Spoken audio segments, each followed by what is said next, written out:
podemos enviar nuestro artículo.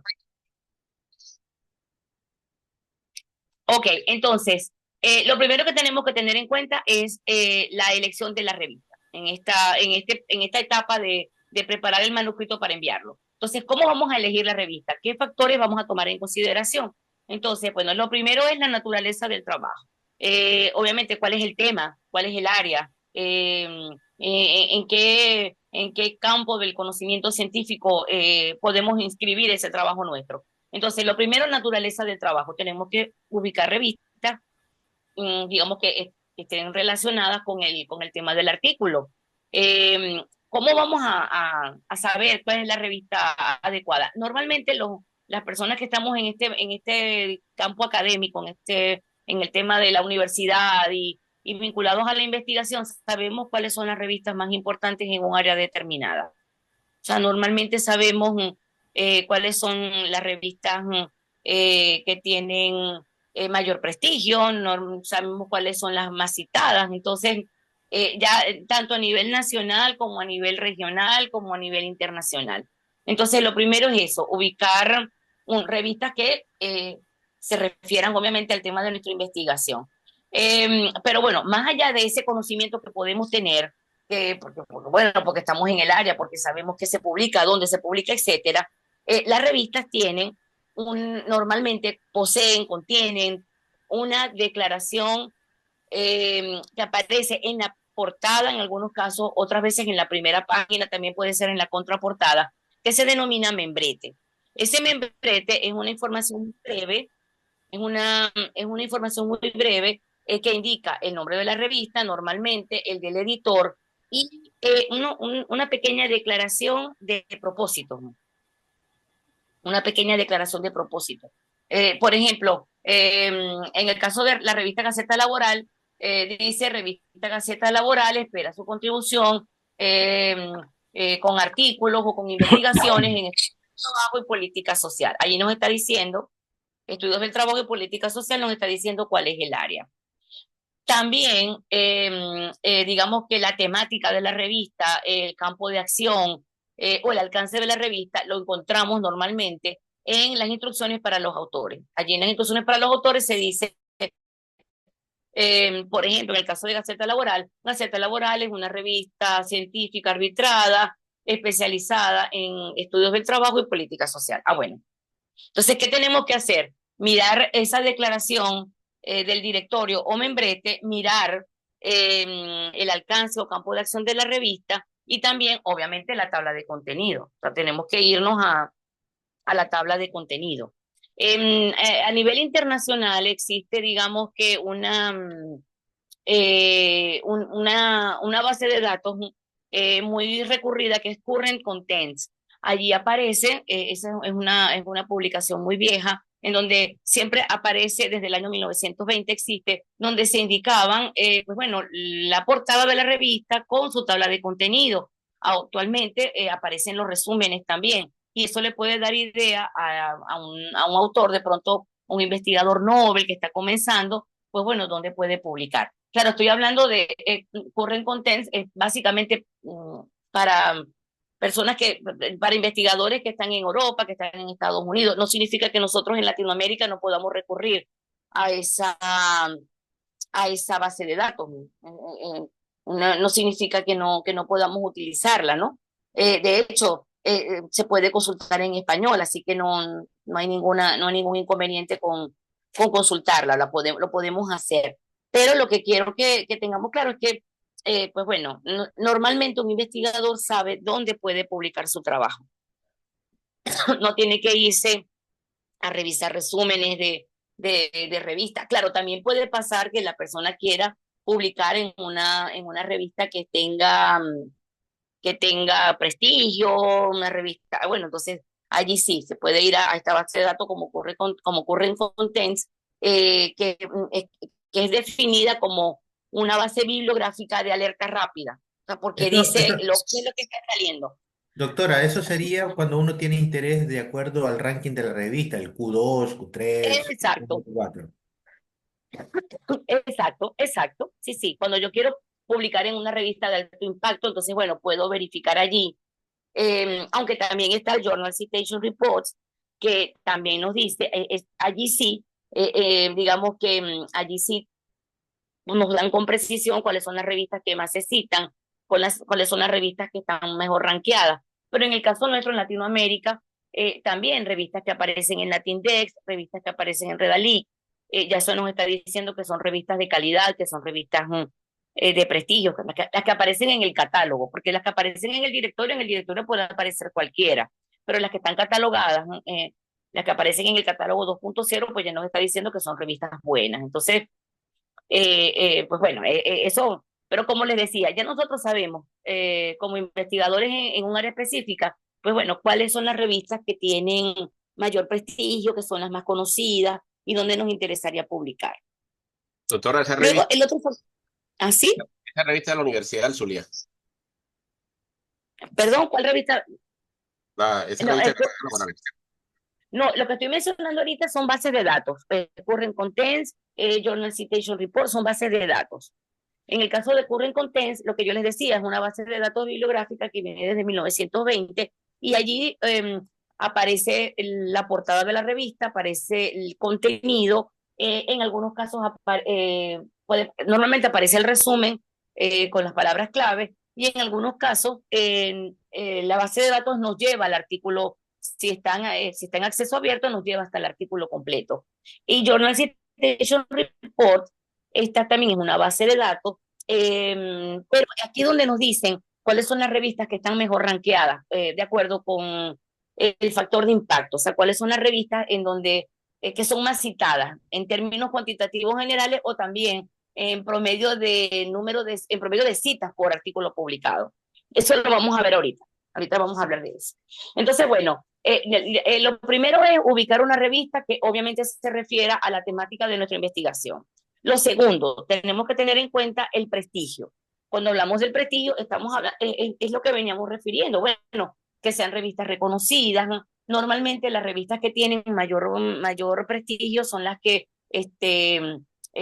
han sido creadas o son apoyadas por universidades, por fundaciones, también por fundaciones, digamos, de peso, también por sociedades científicas, sociedad de microbiología, sociedad de anestesiología, sociedad.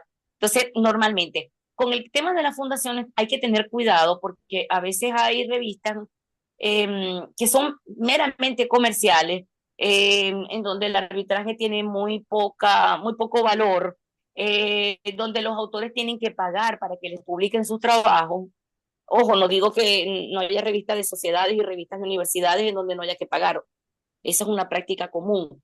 Pero a veces hay muchas revistas que son patrocinadas por fundaciones así como medio, vamos a llamarlas medio oscuras, en el sentido de que, bueno, Fundación X, pero no está muy claro para qué sirve, qué es lo que hace, y resulta que sirven como de pantalla para un negocio, simplemente para publicar una revista en donde digamos que el negocio está en lo que el autor paga para que le publiquen.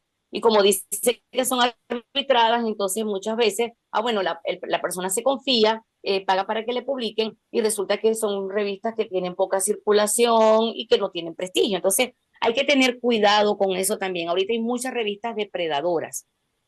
Ahorita hay muchas revistas que lo que están es haciendo negocios y seguramente a ustedes les ha llegado, como me llegan a mí, invitaciones para publicar en revistas de la India, para publicar en revistas chinas, pero o sea, revistas que uno no sabe confiable. realmente quién está detrás. Entonces, sí, que no son confiables, esa sería la palabra. Entonces, tenemos que tener cuidado. Por supuesto, también las revistas están rankeadas no solamente normalmente teniendo en cuenta el factor de impacto, es decir, la visibilidad, pero también en nuestros países, por ejemplo, las revistas están categorizadas, hay revistas A, B, C, o sea que están, hay unas categorías, entonces no es lo mismo publicar en una revista tipo A que publicar en una revista tipo B.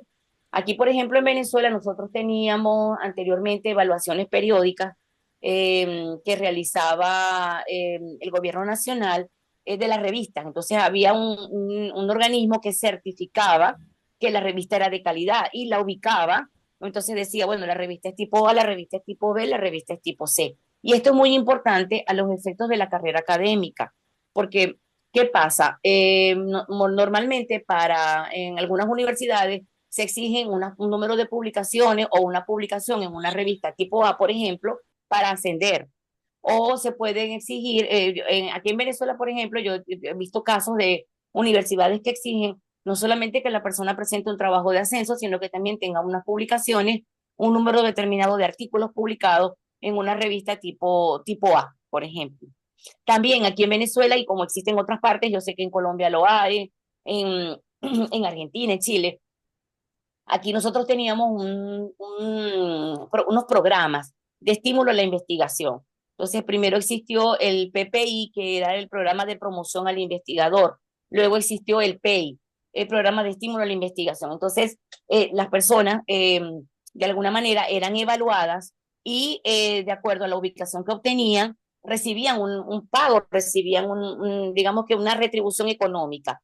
Pero, ¿qué pasaba? Que era muy importante la calidad de la revista. No era lo mismo tener 10 artículos publicados en una revista tipo B que tener 2 o 3 publicados en una revista tipo A.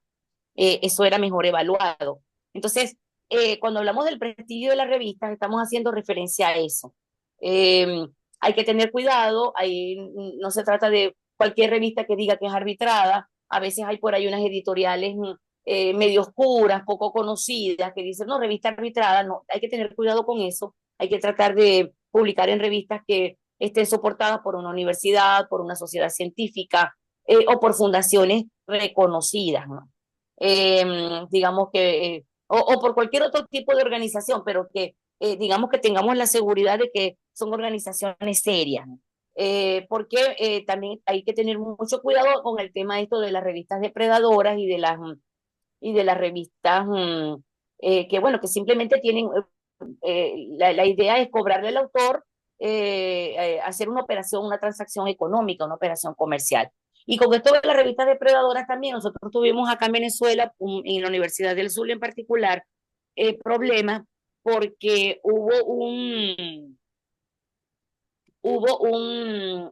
caso de una revista en la que hackearon la revista, vamos a decirlo así, hackearon la página y, por decir algo, en el volumen 25, número 3 de la revista, aparecen unos artículos de unos autores que no, eran desconocidos para las autoridades de la revista. Pero bueno, porque aparecen en la revista estos autores con estos trabajos, si nosotros estos trabajos nunca fueron arbitrados, nunca pasaron por aquí. Entonces, hay gente que se dedica a eso, le cobra a los autores una cantidad de dinero y les dicen que los van a publicar en X revista y resulta que luego la hackean. Eso pasó con una revista de la Facultad de Medicina, que es una revista muy antigua en la Universidad del Zulia, y además muy prestigiosa. Y los editores, la editora, perdón, se dio cuenta porque le escribe un autor diciendo que ha pagado X cantidad de dólares y su artículo no ha sido publicado. Entonces ella le dice, no, nosotros no hemos recibido su trabajo, nosotros no desconocíamos esta situación, nosotros no cobramos.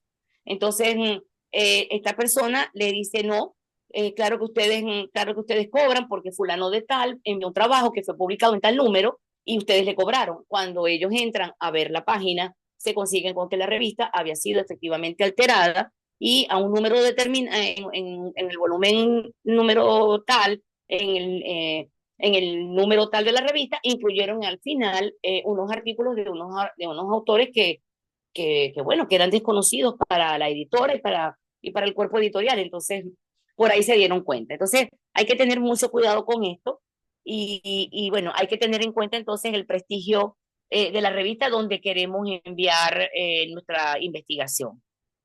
El otro factor es el de la circulación. Esto tiene que ver con la visibilidad de la revista. ¿Dónde está indizada? ¿Dónde está incluida? ¿En cuáles bases de datos? Porque aquí ya hemos dicho hasta el cansancio de que se trata de que nos lean y nos citen.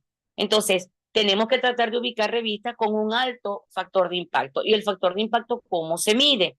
El factor de impacto lo que nos habla es del número de citaciones, tanto de la revista en términos generales como de el promedio de citas de cada artículo publicado. Entonces, ¿cómo se determina el factor de impacto? El factor de impacto sencillamente se calcula por año. Entonces, ¿cuál es el factor de impacto, por decir algo, de Gaceta Laboral para el año 2023? ¿Qué tenemos que hacer para calcularlo? Obviamente eso no lo hacemos nosotros, pero así se calcula. Vamos a dividir el total de citas o de citaciones a los artículos publicados en Gaceta Laboral durante los 2 últimos años, es decir, 2021 y 2022, y ese va a ser el numerador, y luego lo vamos a dividir entre el número de artículos publicados, ¿ok? En esos 2 años. Entonces, vamos a contar, si queremos saber cuál es el factor de impacto de un año en particular, tenemos que colocar en el numerador el total de citas recibidas durante ese año en particular, en este caso 2023, por los artículos, el número de citas recibidas en 2023, de los artículos publicados durante los 2 últimos años anteriores, 2021-2022 en este supuesto. Y lo vamos a dividir entre el número de artículos publicados en ese mismo periodo, 2021-2022. Entonces, supongamos que fueron citados, tenemos 300 citaciones, supongamos, 300 citaciones en 2023 de artículos publicados entre 2021 y 2022. Esas 300 citaciones las vamos a dividir entre el número de artículos publicados en esos 2 años. Supongamos que en esos 2 años se publicaron 15 artículos. Bueno, vamos a dividir 300 citaciones entre 15 artículos. Y eso nos va a dar el factor de impacto para el año 2023. Y así hay que hacerlo todos los años. Entonces, por ejemplo, Journal Citation Report hace eso. Lleva esas métricas, hace esos cálculos y nos dice cuáles son las revistas que tienen mayor impacto y cuáles son las que van a estar ubicadas en el primer cuartil. El primer cuartil es en el ranking, son las revistas, representa el 25% de las mejores revistas. En otras palabras, si la Gaceta Laboral está ubicada en el cuartil 1, significa que está dentro de el 25% de las mejores revistas, supongamos, a nivel latinoamericano en temas de estudios del trabajo y política social. Entonces, en el cuartil 1 aparece, digamos que la élite de la revista, que sería el primer lote de 25%. Cada cuartil representa 25% de una población. Pues supongamos que en el caso de las revistas de Derecho del Trabajo, Seguridad Social o Estudios del Trabajo y Política Social, supongamos que hay 20 revistas a nivel latinoamericano. Si estamos en el primer cuartil, sería el 25%, estaríamos entre las primeras 5. El segundo cuartil sería el segundo lote de 25%. Y así el tercero y el cuarto. Entonces, cada cuartil representa 25%. El cuartil 1 es el 25% de las mejores, son las mejor ranqueadas. Los cuartiles 2 y 3 serían, digamos que los cuartiles intermedios, ¿no? Las revistas que no están en la cima, pero que tampoco están abajo. Y el último cuartil, el cuartil 4, es el de las revistas, pues digamos que son las que están peor evaluadas o las que están peor en el ranking. Entonces, cuando queramos saber si la revista a la que queremos enviar el trabajo, tiene mucha visibilidad, normalmente las revistas dicen dónde están indizadas, dónde están en qué índice, en qué base de datos están incluidas, si es catálogo, si es directorio, no es lo mismo, por ejemplo, en el caso de Latindex, en el caso de Redalic, no es lo mismo estar en el catálogo que estar en el directorio. En el directorio están todas, cualquiera. En el catálogo, por las que cumplen unos determinados parámetros, se supone que son revistas de más calidad, que reúnen una serie de requisitos para estar en el catálogo. Entonces, eso tenemos que considerarlo. También, normalmente, cuando hacemos una búsqueda por ejemplo, en el caso de las revistas de la Universidad del Zulia, que aparecen en Producción Científica Luz, allí aparecen unas métricas y aparece normalmente el número de descargas. O sea, nos puede decir en algunos casos dice, en el caso de la revista de la Universidad del Zulia, dice el número de descarga. ¿Cuántas veces un artículo o cuántas veces una revista ha sido descargada? Entonces, eso también nos da pistas de cómo se está comportando, de qué tan visible o no es la publicación. ¿Ok? ¿Sí estamos claros? Sí, profe. Ok. Y también en otros casos nos indican directamente cuando tenemos acceso a un artículo cuántas veces ha sido citado. Entonces, bueno, ya también tenemos por ahí, podemos tener idea de, bueno, este artículo fue publicado en la revista X, yo ya voy a publicar allí porque veo que son artículos que tienen visibilidad. Entonces, tenemos que tener en cuenta ese detalle, la circulación que tiene que ver con la visibilidad y el factor de impacto. A nosotros nos interesa publicar en una revista bueno, que no esté indizada, que no es, bueno, que no sea visible, que no sea visible. De hecho, por ejemplo, nosotros en la Universidad del Zulia pasó que por problemas de plataforma, por problemas de eléctricos, por los problemas eléctricos acá en Venezuela, por decir algo, la Serviluz, que que es el ente encargado de las revistas, ¿no? O sea, es el ente encargado de todo lo que tiene que ver con la producción eh, bibliográfica de la universidad y con el manejo de las bibliotecas. Serviluz no podía garantizar la disponibilidad de las revistas todo el tiempo en la web, porque fallaban los servidores, no había electricidad, entonces hubo que alojarlas en un servidor en Estados Unidos para que estén disponibles todo el tiempo y para que los cortes eléctricos o las fallas tecnológicas que puedan, las limitaciones tecnológicas que puedan existir en la universidad no afecten esa visibilidad. Porque también los índices, por ejemplo, Scopus, Web of Science, penalizan a la revista. Si la revista no está visible 24/7, 365 días del año, la pueden sacarla o la penalizan. Entonces, por eso es que es muy importante esto de la visibilidad y de la y digamos que del tema del factor de impacto de la revista al momento de decidir, pues bueno, dónde vamos a enviar nuestro trabajo. Profe, y creo que Luego eso tenemos fue lo que le sucedió a la revista Capítulo Criminológico, ¿no? sí, La revista Capítulo Criminológico del Instituto de Criminología Lolita Nillar de Castro perdió su, como, se llama, como sí, esa, perdió la el- periodicidad. Ella ajá, salió porque por perdió la un, periodicidad. por Entonces, una falta ya, de hasta de presupuesto para mantenerse en la plataforma, ¿no? Es lo que entiendo. no fue presupuesto para mantenerse porque eso lo paga la universidad. Pero Ujú. con nosotros pasó, con las revistas de la universidad pasó, que nosotros estábamos antes, no solamente en Redalí, Revencid, o sea, Revencid es el índice de revistas venezolanas y lo lleva la ULA. Nosotros estábamos en esos índices, pero fundamentalmente estábamos en el Cielo Venezuela. Y el cielo era muy costoso, mantenerse allí sí era muy caro. Y nosotros recibíamos subvención del gobierno nacional para pagar, digamos que ese alojamiento o ese procesamiento en cielo. ¿Qué pasó? Que desde el año 2011 nosotros ya no recibimos ese apoyo financiero y salimos de cielo. Y eso, pues bueno, fue una debacle porque si no estás para muchos investigadores, lo primero que preguntaban era, a ustedes ya no están en cielo. Ah, no, yo no mando mi trabajo para allá porque no va a tener visibilidad. Entonces, Doctora, es, es muy importante. Ajá, sí. Claro, claro, la claro. periodicidad, aquí estaba viendo en Gaceta Laboral que usted escribe mucho aquí con qué periodicidad lo hace. Por ejemplo, aquí está viendo uno de sus artículos que efectos generados por los cambios en las relaciones de trabajo sobre los sistemas de seguridad social. ¿Cada cuánto escribe usted ahí?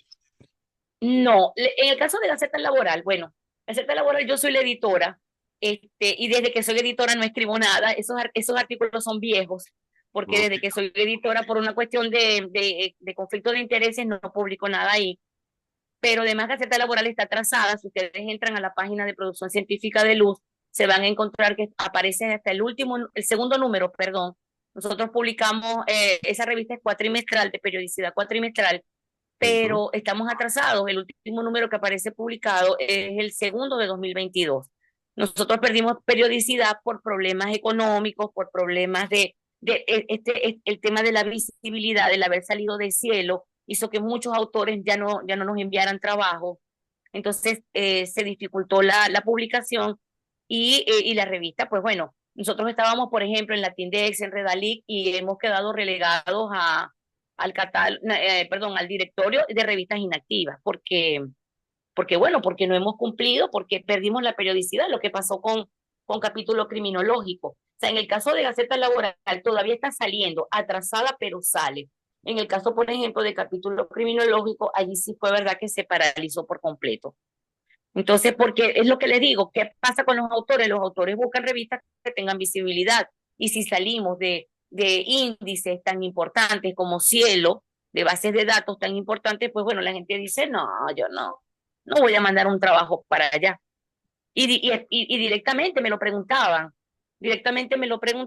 y yo decía, no, ya no estamos en Cielo y automáticamente no me enviaban el trabajo. Porque ¿qué pasa? Son investigadores que necesitan publicar en revistas categorizadas como tipo A, B, cuando mucho. Entonces, necesitan que sean revistas reconocidas y que tengan visibilidad, porque volvemos a lo mismo, ¿para qué escribo? Para que me lean. Entonces, si voy a estar en una revista que tiene problemas, digamos, que de circulación, porque no están esos índices y bases de datos importantes, pues bueno, no, me busco otra. Y hay tanta oferta también, hay tantas revistas que, entonces, eso es lo que ha pasado con nosotros. O sea, la situación nacional, digamos que lo que aquí llamamos situación país, ha hecho que muchas revistas de la universidad no se hayan podido mantener. Otras no, otras están sumamente bien, aparecen en Scopus, por ejemplo, la revista venezolana de gerencia de la Facultad de Economía está muy bien, eh, está en, está en Scopus. Otras revistas como la revista de la universidad, hay una que se llama así, Revista de la Universidad del Zulia, que es muy antigua, que si no estoy equivocada, fue la primera casi que con capítulo criminológico, porque el capítulo criminológico también era la segunda más antigua de la universidad. Esa revista de la universidad está en Web of Science. Entonces, hay unas que sí han logrado mantenerse. Claro, la revista de la universidad porque es multidisciplinaria, entonces incluye muchos temas y no es tan cerrada como puede ser capítulo criminológico o como puede ser Gaceta Laboral en cuanto a temática, en cuanto a campo de acción, alcance. Pero en el caso de esa revista se han mantenido y están muy bien posicionadas. Entonces, bueno, hay de todo, tenemos de todo. Ok, bro. Ok, ok, luego tenemos la frecuencia. La frecuencia es la periodicidad. Am, hay revistas que son de periodicidad mensual, revistas que son de periodicidad bimensual, trimestral, cuatrimestral, semestral o anual. Normalmente las que son de periodicidad anual la llamamos anuario simplemente. Por ejemplo, la ULA tiene una muy antigua que es Anuario de Derecho, que es una revista muy antigua que solo se edita una vez al año. Pero, ¿por qué nos interesa la frecuencia o por qué nos interesa la periodicidad? Porque dependiendo de si la revista, dependiendo del número de veces que se publica anualmente la revista, eso nos va a, digamos que va a suponer mayor o menor tiempo de espera para que nuestra publicación salga. Es decir, si tenemos una revista de periodicidad mensual, normalmente el tiempo de espera para que salga nuestro artículo puede estar entre los 3 y los 6 meses. Porque además siempre hay que recordar que las revistas pueden tener una cola de espera, ¿no? De artículos que están esperando salir. Pero si tenemos una revista de periodicidad cuatrimestral, la espera puede ser de hasta 10 meses. Entonces, si nosotros queremos que nuestro trabajo salga lo más pronto posible, hay que tratar de buscar una revista que tenga una periodicidad más corta. De pronto una revista que sea bimensual o una revista que sea trimestral, porque ya sabemos que el periodo de espera va a ser más corto. También nos podemos guiar por el tema de los recibidos y aceptados. Ustedes saben que siempre se coloca recibido y aceptado, y esto es una evidencia más del arbitraje. Entonces, se puede colocar, nos podemos fijar pues, en esa fecha, bueno, cuándo fue recibido y cuándo fue aceptado el trabajo. Si vemos que de pronto pasaron 6 meses, bueno, parece que esta revista se demora mucho, vamos a buscar otra opción. Si de pronto vemos que se demoró 2 meses, bueno, esta es la que nos conviene. Entonces, el tema de la periodicidad también es importante porque, digamos que dependiendo de la cantidad de revistas que se publiquen o de números que se publican en un año, entonces, bueno, vamos a tener que esperar más o menos. Entonces, por ejemplo, yo tengo un trabajo publicado hace mucho tiempo en esa Anuario de Derecho de la ULA sobre protección al adulto mayor, si no estoy equivocada. Y ese trabajo tardó más de un año en salir, por supuesto. O sea, entre el envío, la aprobación y efectivamente ver el número como tal de la revista demoró más de un año. Entonces, eso tenemos que tenerlo en cuenta.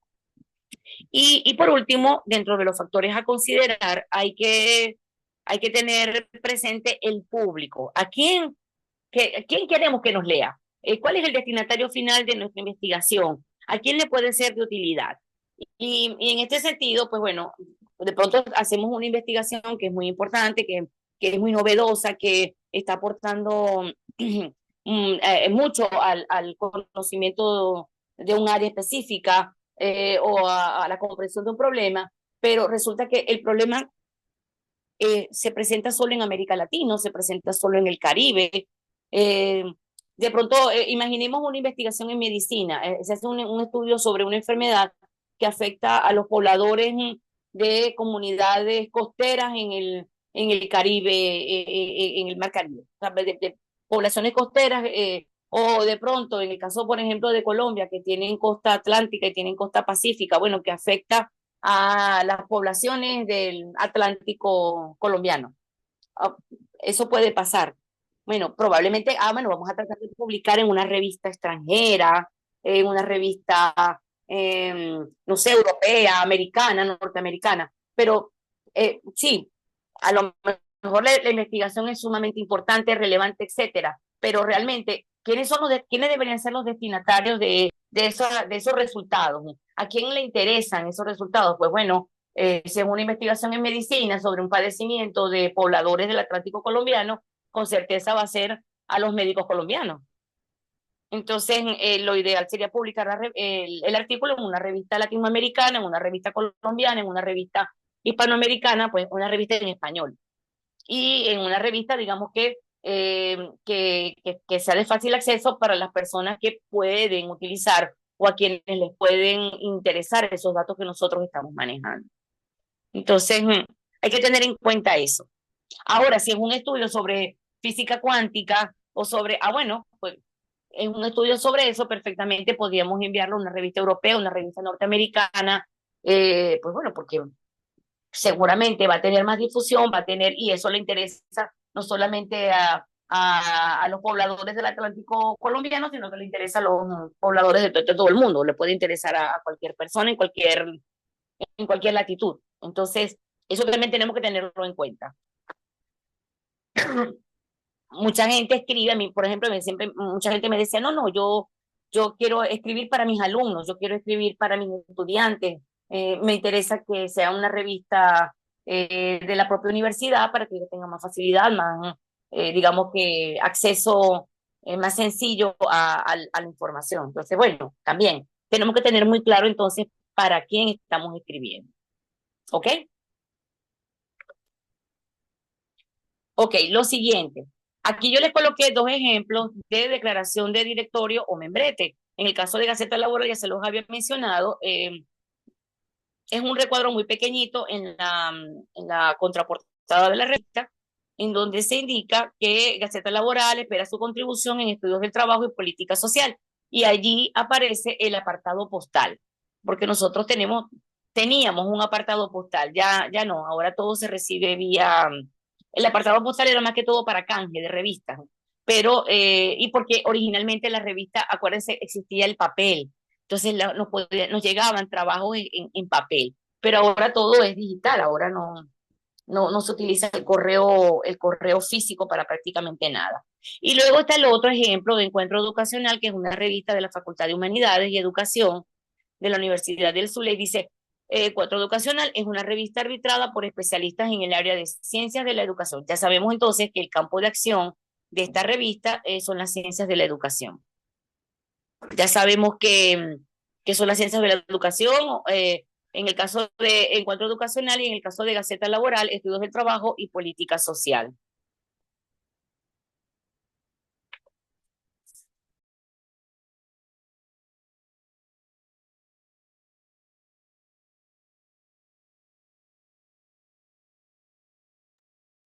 Ok, en cuanto a los ejemplos de alcance o campo de acción, les decía que esto normalmente está en las instrucciones para los autores. Entonces, en las instrucciones para los autores se suele indicar, pues bueno, cuál es la temática sobre el área de conocimiento, pues sobre la cual trabaja la revista. Entonces, he tomado Cuestiones Jurídicas, que es una revista de la Universidad Rafael Urdaneta, y allí nos dice que lo que está marcado en rojo es su área su campo de acción o su alcance es el área de las ciencias jurídicas y otras disciplinas directamente relacionadas con esta. Pero también indica que en esta revista se incluyen reseñas de legislación y jurisprudencia. Entonces, ya sabemos hacia dónde está orientada Cuestiones Jurídicas. Y también en el caso de Dianoética, estas son dentro de las instrucciones para los autores, aparece el campo de acción y nos dice que es una revista arbitrada también de la Universidad Rafael Urdaneta, cuyo propósito es difundir artículos científicos originales e inéditos en tópicos de educación para el arte y la cultura, educación, ética para la vida, educación para la generación de ciencia y tecnología, educación de jóvenes y adultos, etcétera. Entonces ya sabemos que ese es su campo de actuación y ya sabemos, pues bueno, si nuestra investigación está referida a estos tópicos, pues bueno, podemos enviarla ahí, enviar el trabajo ahí. Siguiendo con la elección de la revista, ¿cuáles son las consecuencias de una mala elección? Miren que esto ocurre con bastante frecuencia, aunque no nos parezca posible, pero lo primero y lo más malo que puede ocurrir es que nos devuelvan el trabajo diciendo que no es pertinente, que no se adecua a la temática de la revista, a su campo de acción o a su alcance. Y esto ocurre con más frecuencia de la que nos imaginamos. Entonces, la devolución del original es lo peor que nos puede pasar, porque normalmente toma tiempo. O sea, la persona envió el artículo y en ese proceso de que el editor lo revise y decida si es publicable o no, pueden pasar semanas y hasta meses. Y ese es un tiempo valioso que se está perdiendo, porque si hubiese sido enviado a la revista apropiada, pues bueno, ya lo estarían hasta evaluando. Entonces, eso es lo peor que nos puede pasar, que nos devuelvan el trabajo, porque no es pertinente, no es adecuado. Lo otro también negativo que puede ocurrir es que la revista acepte el trabajo, pero que no, digamos que el tema no esté tan directamente vinculado, tan directamente relacionado con la revista como tal. Entonces, esto puede conducir a que el trabajo no sea evaluado adecuadamente, a que sea evaluado de forma injusta por los árbitros, porque no conocen, o porque el editor de pronto no conoce también la temática y no lo envió a los árbitros adecuados, o porque los árbitros seleccionados tampoco conocen a profundidad el tema. Entonces, puede ser que hagan observaciones que no son las más pertinentes, ni las que ayudarían a mejorar el texto, porque no conocen realmente a profundidad el tema. Entonces, puede ser que sí, que lo acepten, pero realmente la temática no es, digamos que para esa revista como tal, o eventualmente esa revista ha tocado esa temática y entonces no tengan el personal como para evaluarlo adecuadamente.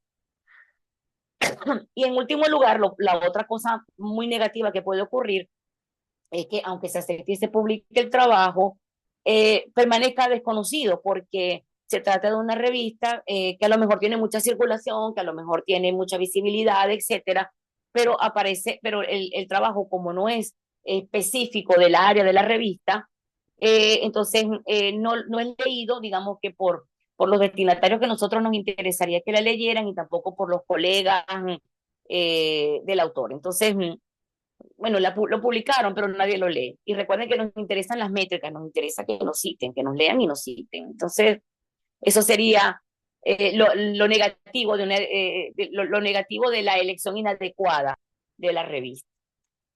Luego tenemos la preparación del manuscrito. El manuscrito propuesto para publicación, pues bueno, una vez que llega a la redacción de la revista o una vez que llega que es recibida por el editor, lo primero que se mira es la presentación, es lo formal.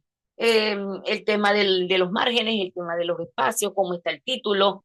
eh, Buscamos que esté limpiamente transcrito, es decir, que no tenga errores. Entonces, a simple vista, lo primero que se le echa que se hace es echar un vistazo a la presentación en general y a lo que en la diapositiva es la mecanografía.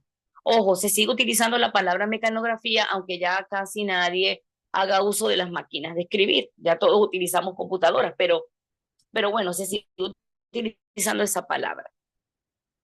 Entonces el trabajo tiene que estar mecanografiado a doble espacio y solo por el anverso de las páginas, no por ambos lados. Generalmente se exigían, yo lo coloqué aquí en presente, se exigen 3 copias, porque anteriormente cuando pedíamos las revistas en papel, en físico, los artículos, perdón, en físico, nos enviaban normalmente o pedíamos 3 ejemplares, o sea, un ejemplar que era el que se quedaba la revista y los otros eran para los árbitros. Eh, Ahora no, ahora ya esto ha cambiado, ya sabemos que las revistas se envía la versión digital. Normalmente puede pasar, normalmente se envía una sola versión a la revista, pero puede pasar que algunas exijan que se envíe varios archivos, que se envíe un archivo con el nombre, obviamente el contenido del artículo y plenamente identificado con los nombres de los autores, un segundo archivo en el que no aparezcan los autores a los efectos del arbitraje y un tercer archivo con gráficos, tablas, cuadros. Entonces, en algunos casos lo piden así, porque ¿qué pasa? Aunque nosotros insertemos el gráfico, la tabla, el cuadro dentro del texto, al momento de hacer la edición, normalmente esos gráficos se achican. O sea, es necesario adaptarlos al tamaño de la página y digamos que y a la configuración como tal de la revista, si es a 2 columnas. Entonces, por eso muchas revistas hacen esto, piden tablas, gráficos, fotografías, cuadros en un archivo aparte.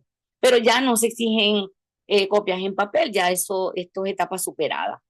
Y lo otro es que debe estar razonablemente adaptado al estilo editorial de la revista. Ya vamos a ver que eso se refiere a la manera como se citan las fuentes, a cómo se colocan los títulos, a la manera como se elaboran las referencias bibliográficas, etcétera. Entonces, tenemos que tener esto en cuenta al momento de preparar el trabajo para enviar. Luego tenemos las recomendaciones para la presentación adecuada del manuscrito. ¿Qué es lo que qué tendríamos que hacer? ¿Qué es lo primero que tenemos que hacer? Estudiar detenidamente las instrucciones para los autores. Por eso yo les decía que normalmente cuando comenzamos a redactar el trabajo ya tenemos en mente la revista a la que lo vamos a enviar.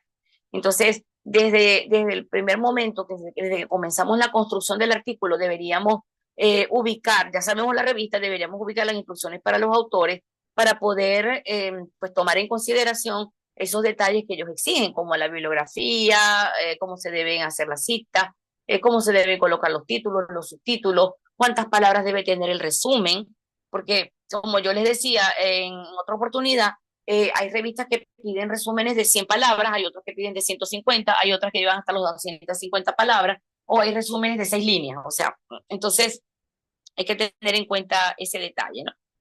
Entonces, estudiar detenidamente las instrucciones para los autores, luego examinar un número reciente, tenemos que examinar un número reciente de la revista para ver, porque también puede pasar que a nosotros tengamos una revista en mente, pero resulta que la revista ahora ha cambiado y ahora de pronto se ha vuelto más especializada, entonces nuestro trabajo no tiene cabida, entonces hay que revisar un número reciente para ver si han cambiado las instrucciones para los autores, si se ha vuelto más específica, entonces eso es fundamental. Y prestar atención a esos aspectos de estilo editorial, lo que ya les decía, cómo se colocan los títulos, los subtítulos, si se utilizan negritas, si se utiliza cursiva, el tamaño de la letra, porque normalmente piden una fuente en particular, un tipo de letra con un tamaño en particular también, cómo se deben colocar los cuadros y las figuras. Hay algunas revistas que no aceptan gráficos a color, lo decíamos temprano.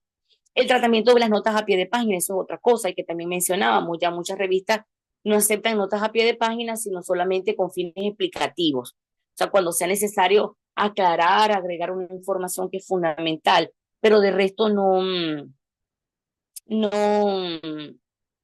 no se aceptan porque dificultan el proceso de, anteriormente era el proceso tipográfico, actualmente es el proceso del maquetado, de hacer que los pies de página coincidan, aparezcan en la página que corresponde, etcétera. Entonces, la mayoría de las revistas ahora no está permitiendo las referencias bibliográficas a pie de página, por ejemplo, salvo el caso de las españolas que se siguen utilizando en la mayoría de los casos ese estilo.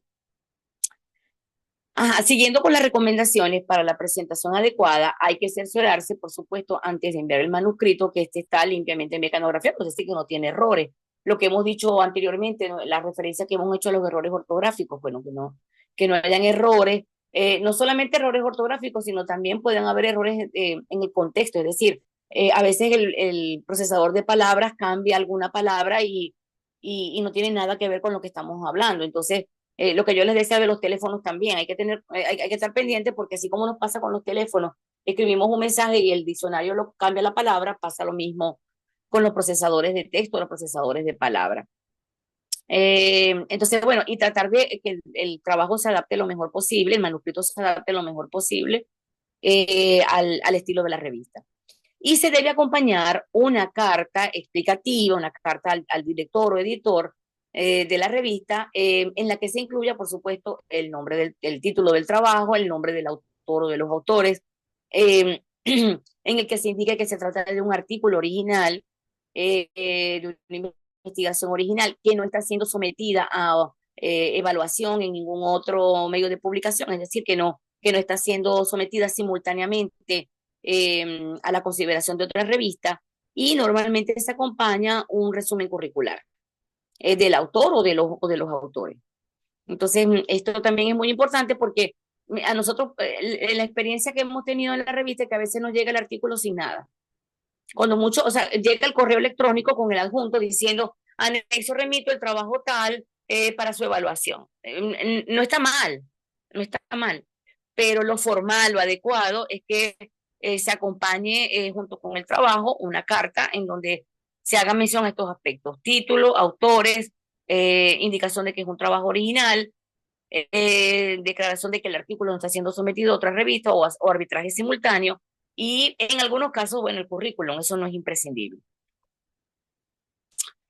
Ok, yo les coloqué aquí en la diapositiva, les coloqué las instrucciones para los autores de la revista Gaceta Laboral, porque por supuesto es la que yo manejo, ¿no? Entonces aquí, en la primera parte, en el número 1, se define la revista, se indica su campo de acción y se dice que es una publicación científica arbitrada, periódica, cuatrimestral, especializada en estudios del trabajo y política social. Entonces ya ahí nos está diciendo cuál es el campo de acción. Luego aparece, hay una mención importante porque nos dice, solo considerará para su publicación artículos o trabajos inéditos que no hayan sido propuestos simultáneamente a otras revistas, lo que decíamos anteriormente, que se debe indicar en la carta con la que se remite el artículo. Y luego nos aparecen, pues bueno, los diferentes tipos de trabajo que se pueden publicar en la revista: artículos de investigación, de ensayo, de revisión, publicaciones provisionales, versiones de tesis, reportes de caso, material informativo, reseñas bibliográficas, etcétera. Entonces, nos aparece esa información en términos generales. Luego, en la siguiente diapositiva, aparece ya las normas de presentación, que debe contener la portada, que debe contener el cuerpo de trabajo y cómo se debe citar. Entonces, en cuanto a la portada, allí nos hablan, por supuesto, del título, los autores, la afiliación institucional, es decir, la institución o donde trabaja el autor, su correo electrónico, el resumen en español y en inglés como máximo de 250 palabras, y por supuesto, lo que debe contener el resumen, que ya sabemos que es la misma estructura IMRYD.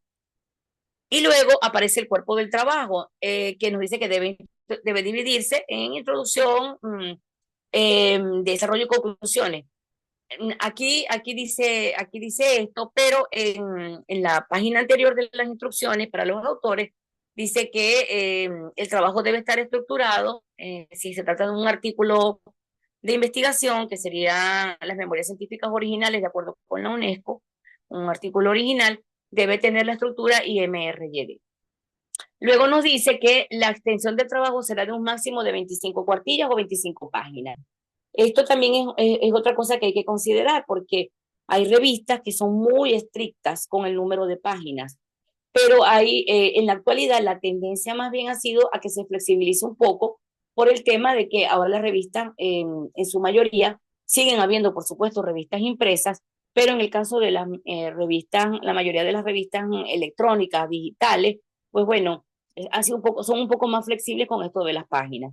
La otra cosa también es que hay revistas que en lugar de hablar de páginas o cuartillas, están hablando de palabras, un número de palabras. Entonces, normalmente ahora las revistas dicen la extensión del trabajo o el trabajo no debe exceder, supongamos, de 7.000 palabras o de 10.000 palabras. Entonces, también eso se está manejando porque a veces, ¿qué pasaba? Que uno le decía, las instrucciones decían 25 cuartillas y resulta que normalmente se dice el número el tipo de letra y el número, etcétera, etcétera. Ah, pero ¿qué pasaba? Que igualito enviaban el artículo con una fuente chiquitica, una letra pequeñita, a un solo espacio o espacio y medio, entonces para poder colocar más información. Entonces, por eso es que muchas revistas están utilizando ahora en lugar del número de páginas o número de cuartillas, un número determinado de palabras. Y luego aparece en estas instrucciones para los autores cómo se debe citar. Entonces aquí nos dice que los comentarios y las notas al pie de página solo serán utilizados para realizar alguna explicación adicional, lo que yo les decía, no para indicar la fuente, no para indicar la referencia bibliográfica. Las referencias bibliográficas, en el caso de Gaceta Laboral, aparecen dentro del texto y para ello se utiliza el sistema Harvard. Entonces, aquí en este caso, digamos que estamos siguiendo la tendencia a nivel internacional de que las notas a pie de página, pues bueno, se limiten lo más posible. Y luego, en la siguiente diapositiva, aparecen los ejemplos de cómo elaborar las referencias bibliográficas. Muchas revistas que hacen, nos remiten a las normas APA. Hay muchas revistas, por ejemplo, en el caso de la revista de la Universidad Rafael Urdaneta, la mayoría utiliza normas APA. Entonces, la revista, las instrucciones a los autores nos remiten al momento de hacer las referencias bibliográficas o de elaborar la cita a las normas APA. Pero en el caso, por ejemplo, de Gaceta Laboral, no, aquí digamos que Gaceta Laboral quiso tener un estilo propio, y, y entonces, bueno, se colocaron los ejemplos de cómo se deberían elaborar esas referencias, cuando se trata de libros, cuando se trata de libros con coordinador, de revistas, o artículos en revistas, ponencias, etcétera. Entonces, bueno, que si, por ejemplo, en el caso nuestro se exige que los autores, el apellido de los autores se coloque en mayúsculas, todo en mayúsculas, que el título de los libros se coloque en negritas, que el nombre de la revista, si se trata de un artículo, el título del artículo se coloque entre comillas y el nombre de la revista se coloque en negritas, o sea, eso va a depender.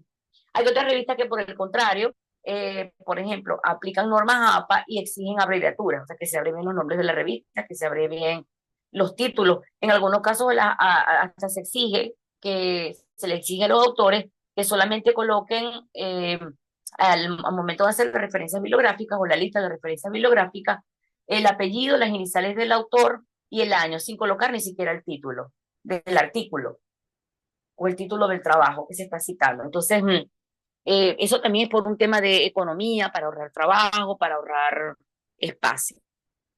¿Ok? Y luego aparece la información sobre el consejo editorial. En este caso, cuando hablamos del consejo editorial, aquí se indica que cómo se van a evaluar los trabajos. Bueno, cada trabajo será dictaminado por 2 o 3 revisores siguiendo el sistema de doble ciego. Entonces, esto es muy importante porque esto da transparencia. No es lo mismo decir una revista arbitrada que explicar en el caso de las instrucciones para los autores, pues bueno, cómo va a ser esa revisión, si va a ser simple ciego, doble ciego, abierta.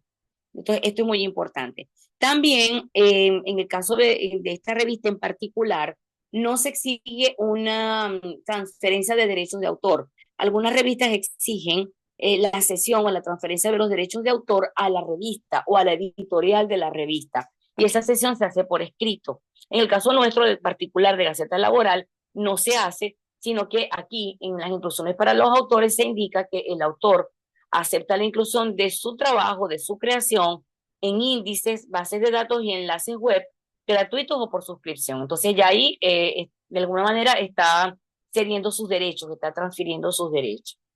Y luego también, como parte de las instrucciones para los autores y para que haya transparencia en el proceso de arbitraje, se indica que el tiempo promedio para notificar el resultado de la evaluación es de 3 meses. Puede ser más, puede ser menos, pero el promedio normalmente es de 3 meses. ¿Ok? ¿Estamos claros? Yo sé que ya deben estar cansados, pero ya nos falta Sí, poco. profe. Sí, doctora, estamos claros aquí. Oye, Yo sé que están cansados, pero ya ya estamos cerca, ya vamos por la mitad de la unidad. Ok, en cuanto al proceso editorial, en cuanto al proceso editorial, em, una vez que el manuscrito es enviado a la revista, lo primero que hace el editor, si hay un editor, puede ser que haya un editor asociado, puede ser que haya un redactor gerente. Las revistas grandes tienen redactores gerentes, las revistas importantes suelen tener editores asociados. Pero bueno, el editor, una vez que el editor o el director recibe el manuscrito, debe verificar 2 cosas. Lo primero es que el trabajo esté referido a un tema que forma parte del campo de acción o del alcance de la revista.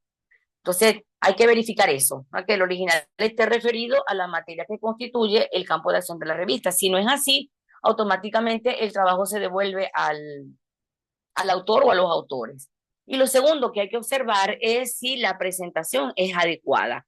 Es decir, si se ha adaptado, al menos en términos generales, a las normas de la revista, si se enviaron los archivos, ya no las copias, pero sí los archivos que tal y como se exigen, si se incluyeron, si el artículo está completo, si tiene todas sus partes, si se incluyeron los gráficos, anexos, cuadros, etcétera. Entonces, esto es lo primero. Y por eso yo les decía, la peor consecuencia de una mala elección es que le indiquen, que le devuelvan el artículo al autor diciéndole que es inapropiado o que es inadecuado para la revista, porque se pierde tiempo. Entonces, normalmente si la revista es una revista, vamos a decir, con cierta importancia, va a estar recibiendo muchos artículos y probablemente el editor no se va a percatar de todos al mismo tiempo y va a demorar en hacer esta revisión y entonces se está perdiendo tiempo valioso para que el artículo sea evaluado en otra publicación. Entonces, pues bueno, esto es muy importante escoger la revista de forma adecuada.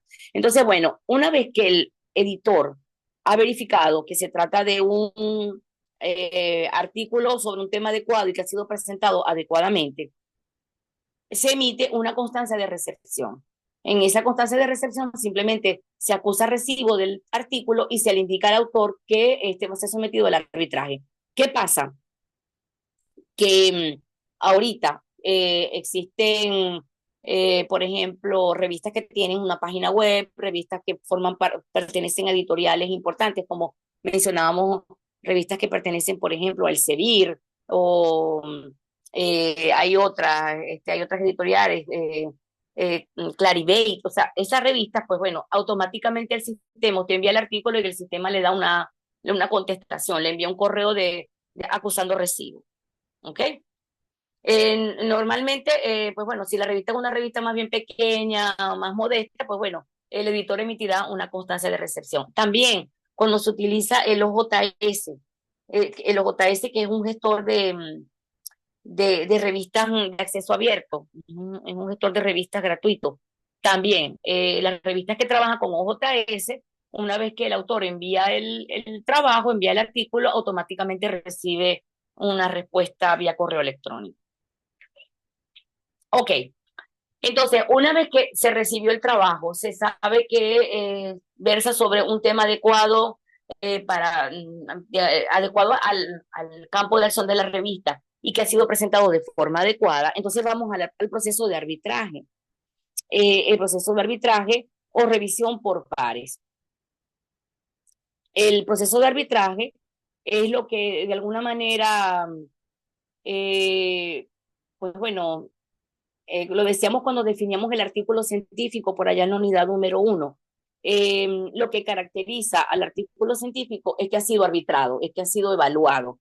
Entonces, y lo que caracteriza al artículo científico es que es publicado digamos que aparece en una publicación primaria válida, que es la publicación que utiliza la revisión por pares o el arbitraje. Entonces, algo así como no puede sonar contradictorio, pero sí. O sea, lo que da origen al artículo científico, de alguna manera, es la publicación primaria, y la publicación primaria es la que utiliza la revisión por pares o el arbitraje. Entonces, la revisión por pares o expertos es un método complejo, riguroso, que se utiliza para validar los trabajos científicos escritos. Y también lo podemos entender no solamente como un método, sino como una herramienta que es utilizada para valorar los manuscritos que son propuestos a las revistas, y esa valoración la van a realizar expertos en el área. En la definición aquí de Ladrón de Guevara, él dice que no forman parte del personal editorial, no necesariamente. Puede ser que los árbitros sean miembros del comité editorial de la revista, como puede ser que sean externos. Pero en todo caso, el árbitro lo que busca es medir la calidad, la factibilidad y la rigurosidad científica del trabajo.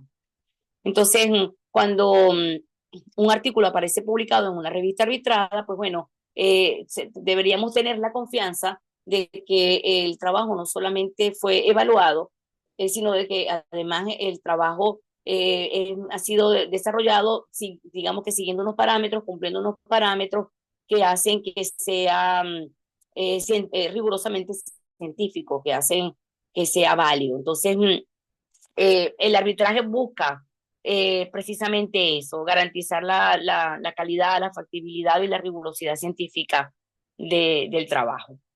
Vamos a tener varios tipos de revisión por pares, que seguramente ustedes conocen, y ustedes, aquí lo que estamos es refrescando conocimiento o refrescando la información.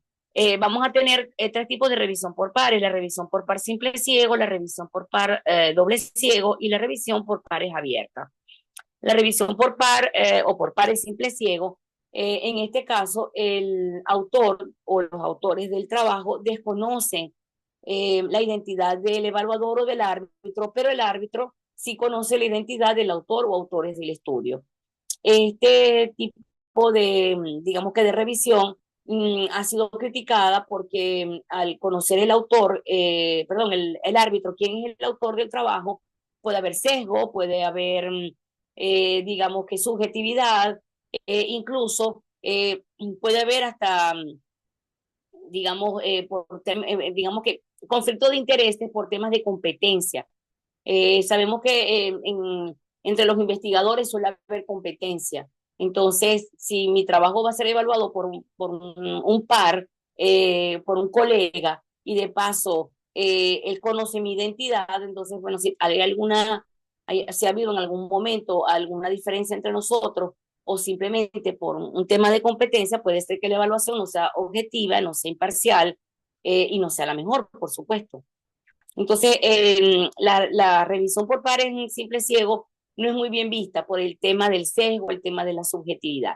Luego tenemos la revisión por par doble ciego.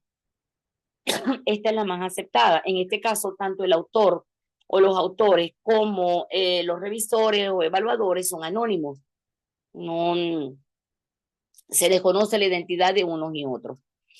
Por supuesto, normal, esto es mejor porque permite, digamos que hay mayor imparcialidad, no se dejan señales, rastros de quién es el autor ni de quién es el evaluador, pero no es 100% tampoco seguro, porque en ámbitos muy reducidos, digamos que en ámbitos científicos muy especializados, no suelen haber muchos investigadores, no suelen haber muchos expertos. Entonces tanto el autor puede saber quién lo evaluó o puede presumir, puede tener idea de quién lo evaluó, como el árbitro puede descubrir a quién está evaluando. Entonces, pues bueno, siempre hay esa posibilidad. Además, en el caso de las autocitas que las mencionábamos temprano, en el caso de las autocitas, si yo hago una investigación en mi trabajo, escribo un artículo y me autocito reiteradamente, entonces eso le puede dar una pista al árbitro o a los árbitros pues bueno, sobre la autoría del mismo. Entonces, hay que tener también un poco no estoy diciendo que la gente no puede autocitarse, ¿no? Sino que en ámbitos muy restringidos de la ciencia, muy especializados, no restringidos, especializados, o también cuando la persona se autocita, es posible saber quién fue el evaluador y quién fue el autor del artículo. Pero en todo caso, la revisión por pares simple, doble ciego, perdón, es la más utilizada.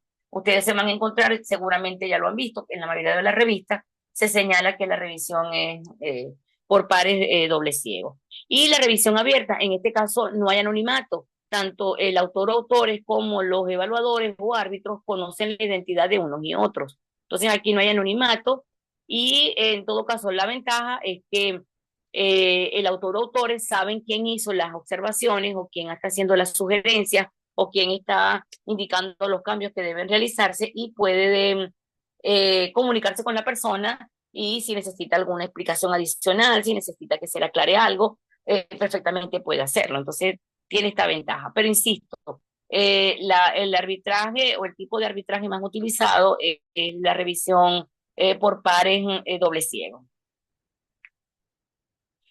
Ok, entonces, una vez que el artículo, seguimos con el proceso editorial, una vez que el artículo es recibido en la revista, el editor precisa que se trata de un manuscrito adecuado sobre un tema adecuado que fue presentado correctamente, se procede a la selección de los árbitros. Los árbitros normalmente son miembros del consejo o del comité editorial de la revista.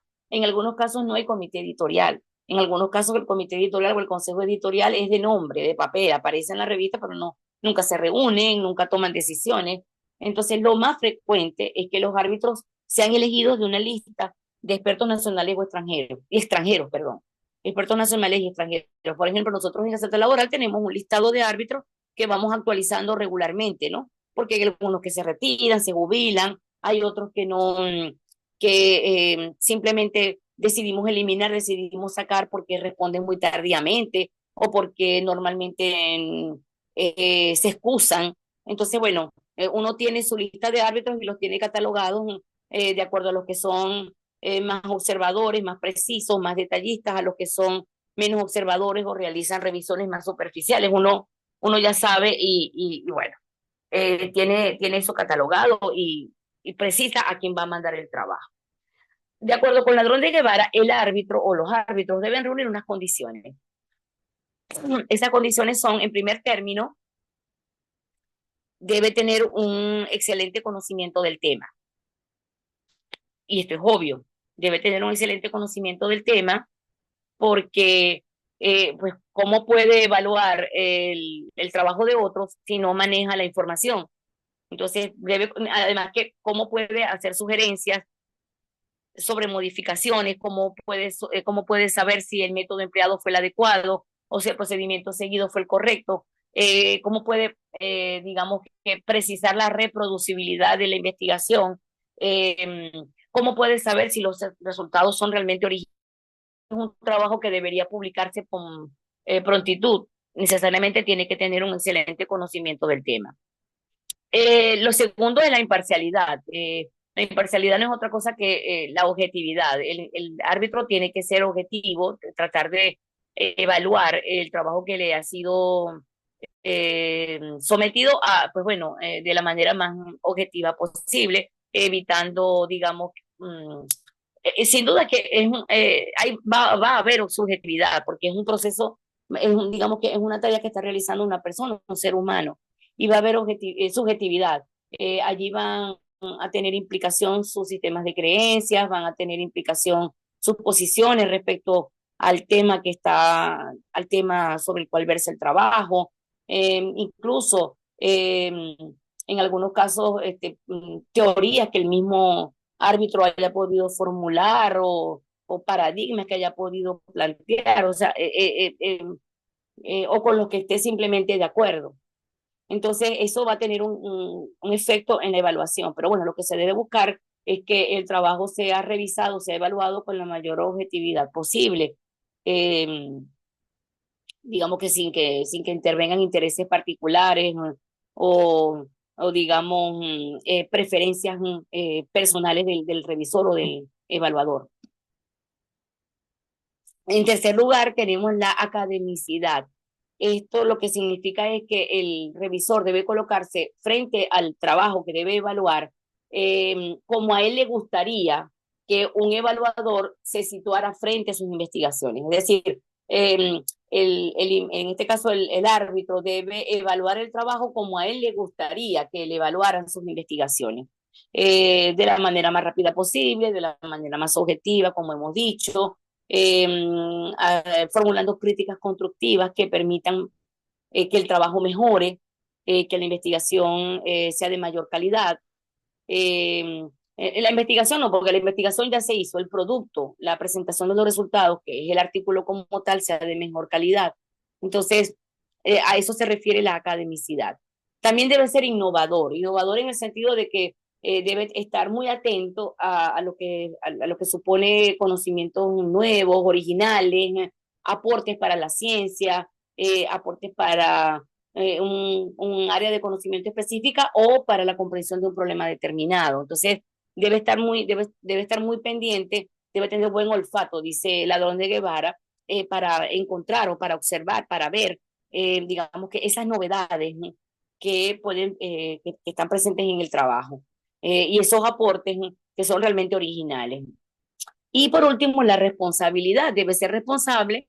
Esto se traduce en que debe responder en el tiempo acordado con la revista, debe proporcionar los resultados de la evaluación oportunamente en el tiempo que fue acordado con la revista. Normalmente la revista le dan un mes al árbitro para que revise, pero, ¿qué pasa? Que muchas veces se demoran, la mayoría de las veces se demoran mucho más. Entonces, el árbitro tiene que responder oportunamente, tiene que hacer la evaluación oportunamente, y si no puede hacerla por razones de tiempo, por compromiso, razones de trabajo, o simplemente porque no maneja suficientemente el tema, o porque ha conocido la investigación, aunque sea tangencialmente, ha tenido conocimiento de esa investigación o porque ha estado involucrado en ella, debe comunicarlo de inmediato, lo más rápido posible, al editor para que éste ubique otro árbitro, porque no es ético. Si yo he tenido participación en el trabajo, si yo lo conozco previamente, no es ético que participe en su evaluación. Entonces, eso también hay que comunicárselo al editor, y no siempre ocurre así. Normalmente nos encontramos con árbitros que demoran mucho, también árbitros que realizan revisiones superficiales. Por ejemplo, cuando el editor recibe dos opiniones y son contradictorias, de pronto recibe una opinión de un árbitro que dice el trabajo es publicable sin ninguna modificación y otro dice es publicable con modificaciones sustanciales, algo está pasando. Y lo más probable es que uno de los árbitros no haya leído a profundidad el que dijo que era publicable sin modificaciones o con ligeras modificaciones. Lo más probable es que haya hecho una revisión superficial. Entonces, también los editores tienen que tener mucho cuidado con esto. Ok, siguiendo con el proceso editorial. Así como hay unos criterios, unas condiciones, unos requisitos que debe reunir el árbitro o los árbitros, también hay unos criterios de calidad que van a ser considerados por ellos a la hora de evaluar el artículo. Entonces, normalmente esos criterios que debe considerar el árbitro son estos que ha señalado Mario Llano Restrepo. De acuerdo con este autor, lo primero que debería revisar el árbitro es la organización y redacción del artículo, cómo está estructurado, cómo fue el planteamiento y justificación del problema abordado, descripción de la metodología utilizada, si la descripción ha sido detallada. En algunos casos yo les decía, si es una investigación documental con diseño bibliográfico no hay mucho que detallar, pero si es una investigación de campo, ya sea cuantitativa o cualitativa, si es una investigación en la que se utilizan instrumentos de recolección de datos que no están estandarizados, todo eso tiene que estar incluido allí, todo eso tiene que estar señalado. Los participantes, lo que decíamos cuando estábamos haciendo la autoevaluación, el tema de los participantes, bueno, ¿quiénes participaron? Fueron hombres y mujeres con nivel de instrucción, con determinado nivel de instrucción, o hombres y mujeres en general, o hombres y mujeres de entre 20 y 30 años, o hombres y mujeres entre 20 y 45. Esos detalles hay que indicarlos. Y yo les decía que siempre la sección de materiales y métodos puede ser que un lector, pues bueno, la pase por alto, no la lea en detalle o simplemente no la lea. Pero esto es fundamental que sea revisado con detalle por parte de los árbitros, porque esto es lo que va a permitir la reproducibilidad y la validación científica. Entonces, la descripción de la metodología utilizada es muy importante. Presentación y discusión de los resultados, por supuesto, consistencia entre los resultados presentados y las conclusiones a las que llegó el autor, pertinencia y precisión de las referencias bibliográficas citadas. Lo que hemos dicho, no hay referencias bibliográficas que pueden haberse omitido, que no son tan pertinentes porque no están referidas 100% a la temática de la investigación, y la originalidad y el alcance del trabajo presentado. Siempre los árbitros deben contestar a cada uno de estos ítems, pero al final tienen que formular una apreciación general, emitir una opinión general o una apreciación general sobre el artículo que les fue sometido. Bueno, a continuación aparece un modelo de planilla de evaluación de artículos. ¿Ok?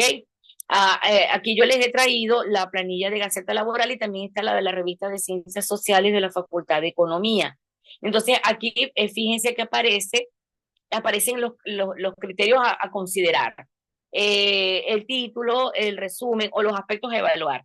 El título, el resumen y palabras clave, el desarrollo coherente de organización en secciones, etcétera.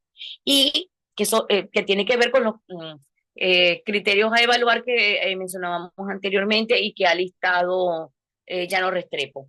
Entonces, en este caso, cada uno de estos aspectos a evaluar se van a calificar con excelente, bueno, regular y deficiente. Entonces, la escala de evaluación va a ser esa.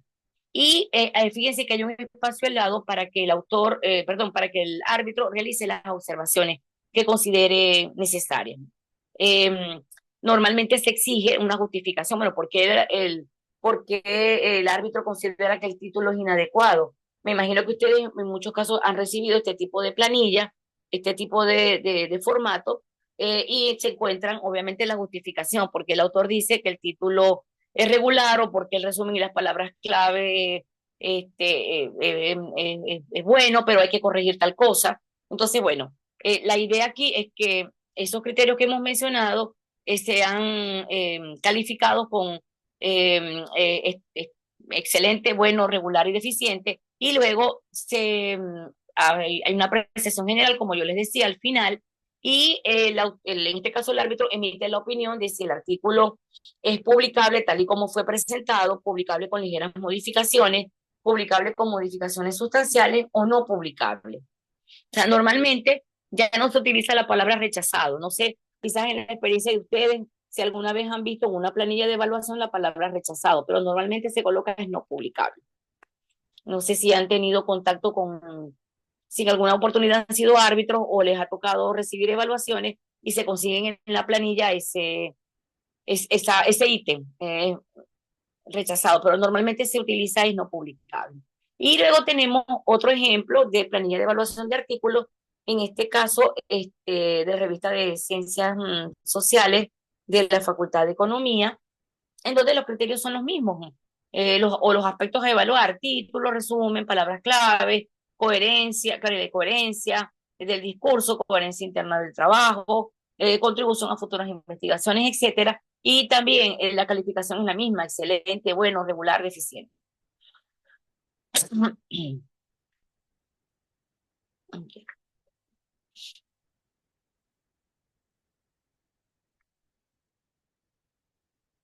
Y luego tenemos, después de la planilla de la revista de Ciencias Sociales, tenemos las instrucciones para los evaluadores. Algunas revistas incluyen instrucciones para los evaluadores. Hay algunas que no, simplemente colocan instrucciones para los autores. Pero en el caso, por ejemplo, de Gaceta Laboral, sí incluyen las instrucciones para los evaluadores y yo se las he colocado aquí.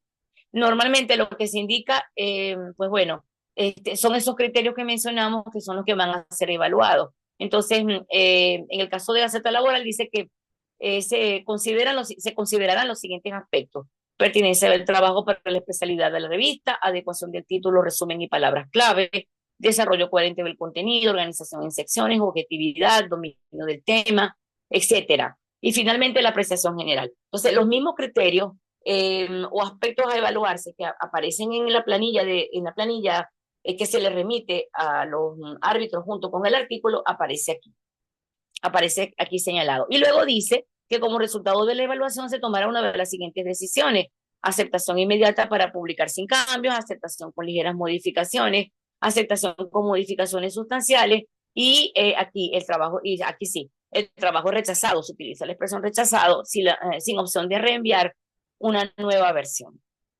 ¿Ok? Ahora, ¿cuáles son las ventajas de la revisión por pares? ¿Cuáles son las ventajas de la revisión por pares? Bueno, son muchas. Hay detractores del arbitraje. No obstante, se dice que a pesar de que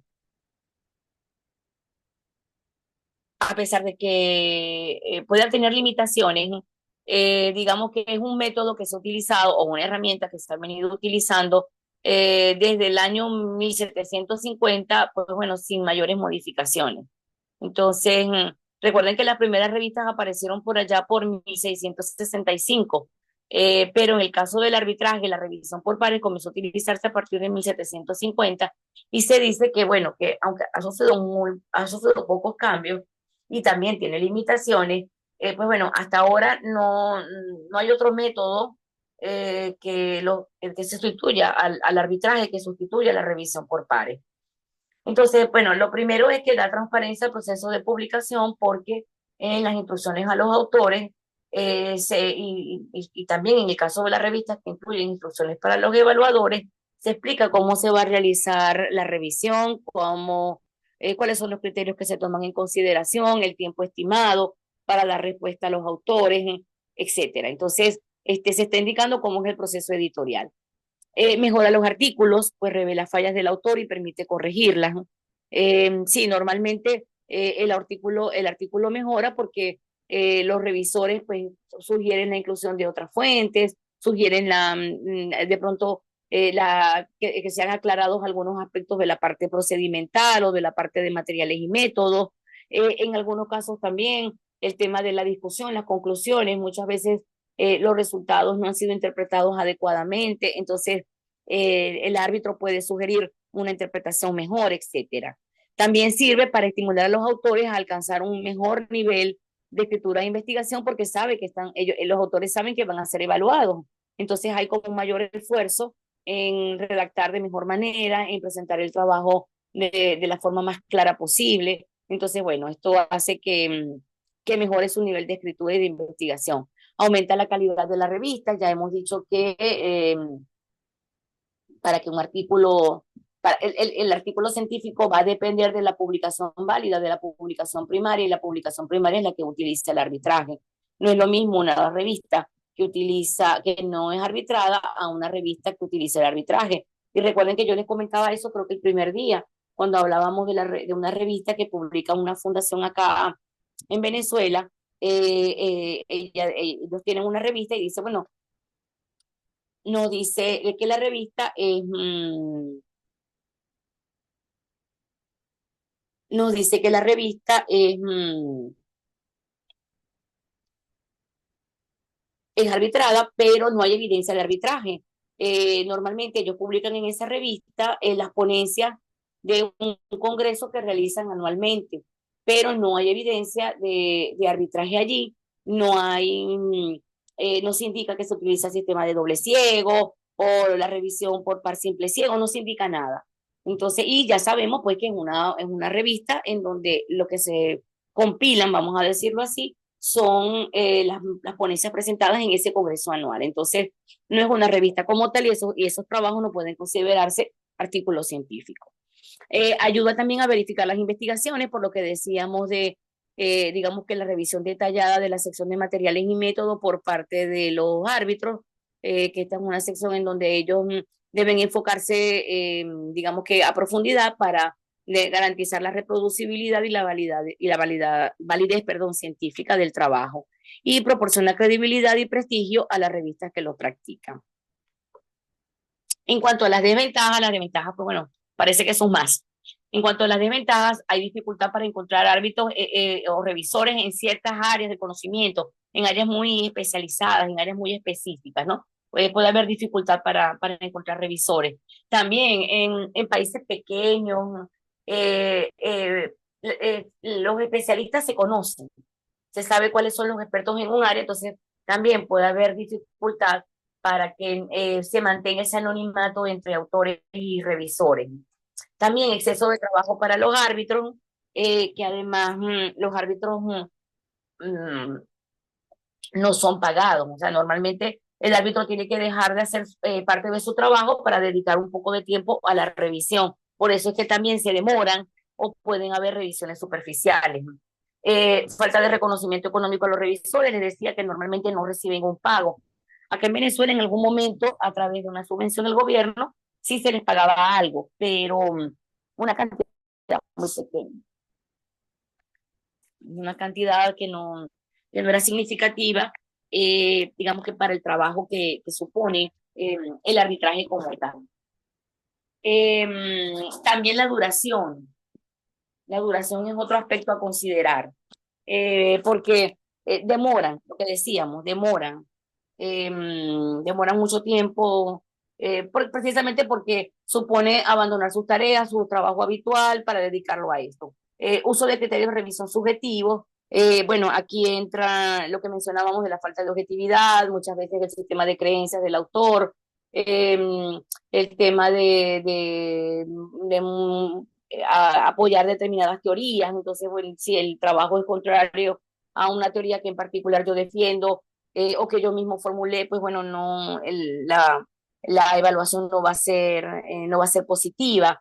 Entonces, también conflictos de interés, ¿no? El tema de lo que decíamos de la competencia. En este caso puede haber hasta, digamos, irregularidades en el sentido de que se roben ideas, el árbitro se roba ideas o publicita el trabajo antes digamos que da a conocer información contenida en el trabajo antes de que este sea publicado. Eso también puede pasar. Entonces, ahí se pueden cometer irregularidades. También el hecho de que los trabajos sean arbitrados, esto no descarta que haya fraude.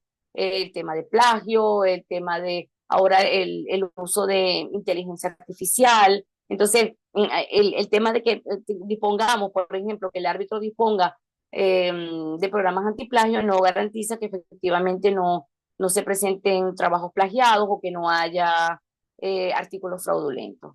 Y también el trato preferencial a algunos autores conocidos.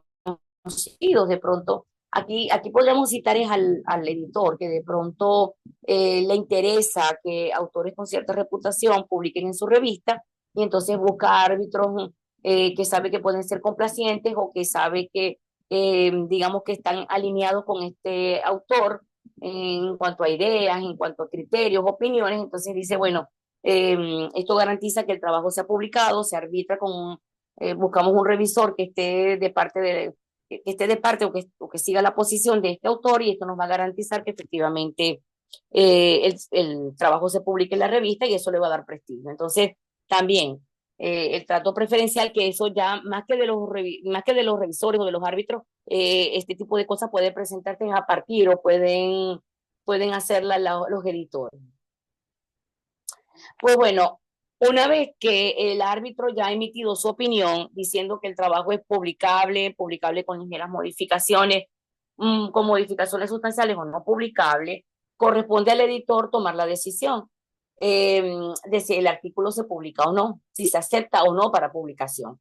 ¿Qué pasa? Si tenemos, ya lo había comentado, si tenemos opiniones, digamos, similares, ¿no? Tenemos de pronto un árbitro dice que el trabajo es publicable con ligeras modificaciones y otro con modificaciones sustanciales. Pues bueno, la decisión del editor normalmente será aceptar el trabajo e indicarle al autor o autores que hagan las correcciones indicadas, ¿no? Las correcciones mencionadas, para la redundancia. Pero si tenemos opiniones diametralmente opuestas, de pronto un árbitro dice que el artículo es publicable tal y como apareció, tal y como fue consignado, y otro dice que no es publicable o que es publicable con modificaciones sustanciales, necesariamente hay que buscar una tercera opinión.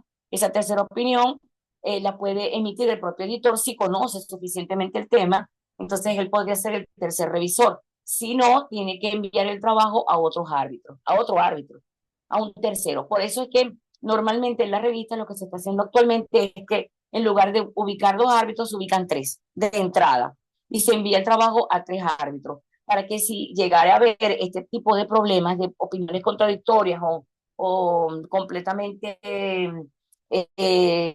disímiles, pues bueno, ya tenemos una tercera opinión que puede resolver la situación. Entonces, una vez que el editor decide que el trabajo es publicable, se envía a los autores o al autor o al autor corresponsal, se le envía las observaciones de los árbitros y se le da un plazo para que haga las correcciones, ¿no? Hasta ese momento no se ha emitido la carta de aceptación, simplemente se le indica qué es lo que debe corregir o qué es lo que debe cambiar y un plazo para que se envíe la versión definitiva.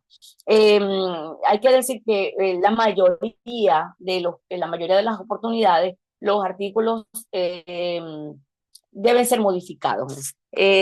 Por ahí hay alguna estadística que dice que solamente el 5% de los artículos recibidos eh, se publican tal y como fueron consignados, es decir, son aceptados para publicación sin modificaciones.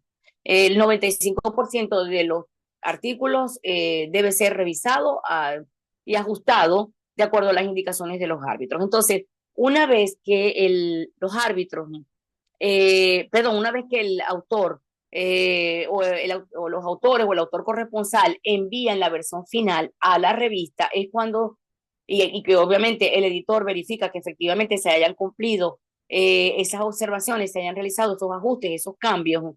En algunos casos lo verificará directamente el editor, en otros casos lo remitirá de nuevo a los árbitros para que verifiquen que sí se cumplió con los cambios que el autor cumplió con los cambios. Entonces, es cuando se emite la carta de aceptación. O sea, una vez que se ha verificado esto, se emite la carta de aceptación.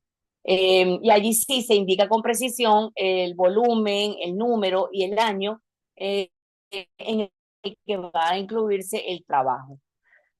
Entonces, esta carta de aceptación normalmente sirve a los autores, y eso ustedes lo deben saber, pues bueno, para demostrar que el trabajo está en prensa, que el trabajo está en la revista y conjuntamente con el manuscrito, pues bueno, puede servir a los efectos de requisitos académicos o de demostración de que se ha concluido la investigación y que está en este proceso de publicación. Luego tenemos, una vez que se ha aceptado el trabajo para publicación, normalmente se pide la protocolización de la transferencia de los derechos de autor, que ya lo habíamos mencionado, y se debe llenar normalmente un formato que proporciona la misma revista, que está en la siguiente diapositiva. En este caso, yo tomé que dice así, cláusula de cesión de los derechos patrimoniales del autor, pero básicamente es la transferencia de los derechos de autor a la editorial de la revista o a la revista a los efectos de la publicación, acceso, distribución del artículo. Entonces, esto puede ser que se exija como puede ser que no. Yo les decía que en el caso de Gaceta Laboral no, porque ya en las instrucciones a los autores se establece que el autor está aceptando que su trabajo sea incluido en índices, bases de datos, de acceso abierto o por suscripción. En este caso, hay revistas que no, hay revistas que exigen digamos que una transferencia formal por escrito de los derechos de autor y pues bueno, para poder utilizar el artículo, para poder incluirlo en índices, bases de datos, etcétera. Y por último, tenemos la corrección de pruebas. La corrección de pruebas, una vez que el trabajo es aceptado, se inicia el proceso, digamos que al interior de la revista. Anteriormente era un proceso, digamos, que era llevado por diferentes personas que se encargaban de todo lo que tenía que ver con la tipografía y había lo que se llamaban las galeradas. Las galeradas eran las pruebas de imprenta que le enviaban al autor para que verificara pues cualquier error tipográfico, cualquier error en cuanto a las tablas, a los gráficos, etcétera. Ya esto hoy está muy simplificado, porque ya hemos dicho que los procesadores de texto, pues bueno, permiten que el autor incluya los gráficos, las tablas dentro del texto, y luego a través de programas como InDesign, por ejemplo, se puede maquetar la revista, y eso normalmente lo hace un diseñador gráfico. Entonces, hay algunas revistas que tienen como práctica enviar, una vez que el artículo ya fue maquetado, que el trabajo ya fue, ya se le dio la forma definitiva con la que va a quedar en la revista, se lo envían al autor para que chequee, para que verifique, pues bueno, que no falte ninguna sección, que no falte ninguna parte, para garantizar que no haya errores ortográficos, a veces en el tema de errores más que ortográficos cuando se cortan las palabras, como normalmente la revista se presentan a dos columnas, entonces eso pueden haber problemas con el corte de las palabras, corregir algún error de comas, puntos, es decir, de signos de puntuación, corregir algún dato, algún número en una tabla, en un gráfico, eh, asegurar que las referencias bibliográficas estén correctas. Cuando digo correctas, me refiero no a que estén completas porque se supone que ya eso fue verificado, pero sí el tema de si los títulos van entre comillas, si los nombres de los libros van en negrita, si se colocan en cursiva, etcétera. Entonces, sí, verificar esos detalles. Comprobar también la nitidez y la resolución de las fotografías, los gráficos, la figura. Esto también es muy importante. Ahora, hay otras revistas que simplemente de esa tarea se ocupan asistentes, editor, no envían las pruebas, no las envían a los autores. Entonces, también lo normal es que cuando se envían esas correcciones, al autor se le indica un plazo para que revise y devuelva, pues bueno, con las observaciones pertinentes. Pero en la actualidad, les digo, la práctica en la mayoría de los casos, por lo menos los que yo conozco, es que sea el mismo personal de la revista el que hace el que se encarga de verificar que se cumplan todos los detalles y que digamos que el trabajo ha sido maquetado adecuadamente, o sea, que se le ha dado la forma correcta y que no hay errores. Una vez que ya se corrigieron las pruebas y que el trabajo ya está listo, normalmente se publica esa versión corregida, un PDF en la sección de artículos en prensa de la página web de la revista o de la editorial. En el caso, por ejemplo, de nosotros de la Universidad del Zulia no existe eso. O sea, hasta que la revista no está lista, completamente terminada, no se publica en la página. Pero hay otras revistas que sí, porque la editorial lo permite y sobre todo en el área de la medicina, en el área, se ve con bastante frecuencia esto de artículo en prensa, o sea, secciones dentro de una página web de una editorial en donde, o la página de una revista en donde aparecen los artículos que están en prensa.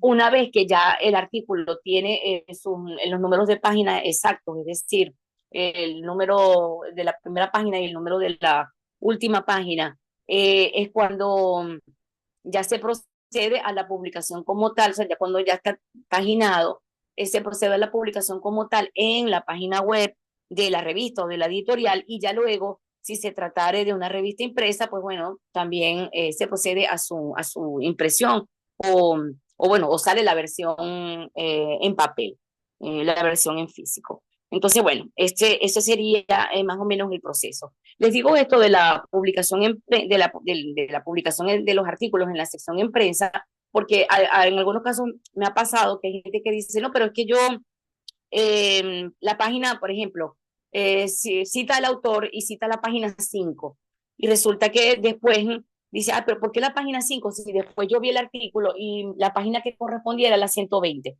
y no la página 5, porque claro, en la sección en prensa se publican con el número de página, pues bueno, original, con el número de página con el que fue enviado a la revista. Pero luego se le da la paginación que corresponda y entonces, por supuesto, esos números de página no van a coincidir. El número de página que aparece en la sección en prensa y el número de página del artículo una vez que ya está publicado de manera definitiva. Entonces, por eso hago esta acotación. Pues bueno, hasta aquí entonces el contenido de la unidad número 3. La próxima semana, Dios mediante, estaríamos viendo la unidad número 4. Si tienen alguna duda, por supuesto, bueno, planteenla por aquí. Profesor, ¿usted va a subir ese material? Sí, claro. Yo hoy se lo envié solamente a Guiomar, pero yo ahorita mismo lo coloco en el Classroom. Y si alguno no puede tener acceso, pues avisa. ¿Ok? Lo otro que les quería decir es que la segunda entrega de ustedes es para el día de mañana, la de resultados, está prevista para mañana. Pero como yo estoy teniendo, como yo no he podido terminar de corregir la primera actividad, y además como tengo en cuenta los problemas eléctricos que están padeciendo, entonces vamos a dar un plazo hasta el miércoles. ¿Ok? Ok, listo. Gracias, profesora. Entonces, hasta el día Ok, miércoles profe. para entregar la sección de resultados. Entonces, Ok. bueno, Gracias, profesor. Bueno, entonces, si no tienen ninguna pregunta, les deseo feliz fin de semana y cualquier duda la plantean por aquí. Igualmente para usted, Igual, profesora. maestra. Muchas Que esté gracias, muy bien. profesor. Muchas Bueno, gracias, profesora, maestra. feliz Compañero, un abrazo. Igual, Un abrazo igualmente. para todos. Saludos a Cuídense, todos. Feliz tarde para todos. cuídense, que estén bien. Gracias.